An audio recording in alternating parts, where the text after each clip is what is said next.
சைக்கிளில் தொடங்கப்பட்ட ஒரு பிஸ்னஸ் இன்னைக்கு தமிழ்நாட்டுடைய மிகப்பெரிய பிராண்டாக இருக்குது. இது குட்டி ஸ்டோரி வித் சக்தி மசாலா. 1970 ஈரோடு பக்கத்தில் இருக்கக்கூடிய பெருந்துறை அப்படின்ற கிராமத்தில் ஒரு சிறிய சைக்கிளால் கிராமமாக போயிட்டு மஞ்சத்தூள் வியாபாரம் செய்ய தொடங்குறாரு டாக்டர் பி.சி. துரைசாமி.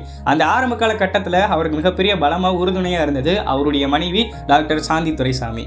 அப்போதெல்லாம் பெண்கள் வீட்டிலேயே மசாலா அரைக்கிறது வழக்கம் தான். ரெடிமேட் மசாலா அப்படின்ற ஒரு கான்செப்டை கொண்டு வந்ததோடு மட்டும் இல்லாமல் இல்லத்தரசிகளுடைய நம்பிக்கையை பெறுறது அப்படின்றது மிகப்பெரிய சவாலாக இருந்துச்சு. இந்த இடத்துல டாக்டர் சாந்தி துரைசாமியுடைய பங்கு மிகப்பெரியதா இருந்துச்சு. ஏன் அப்படின்னா சுவையிலும் தரத்திலும் எந்தவித சமரசமும் இல்லாம வீட்டினுடைய சமையலறைக்கு ஏற்ற தயாரிப்புகளை உருவாக்குறதுக்கு அவங்களுக்கு மிகப்பெரிய ஒரு உறுதுணையாக இருந்தது. அன்னைக்கு தம்பதியாரா சேர்ந்து முன்னெடுத்த ஒரு சிறிய மஞ்சத்தூள் வியாபாரம் தான் இன்னைக்கு ஊறுகாய், அப்பளம், ரெடிமேட் மிக்ஸ் அப்படின்னு மாவு வகைகள்னு ஒரு 50க்கும் மேற்பட்ட தயாரிப்புகளை உருவாக்கிட்டு இருக்காங்க.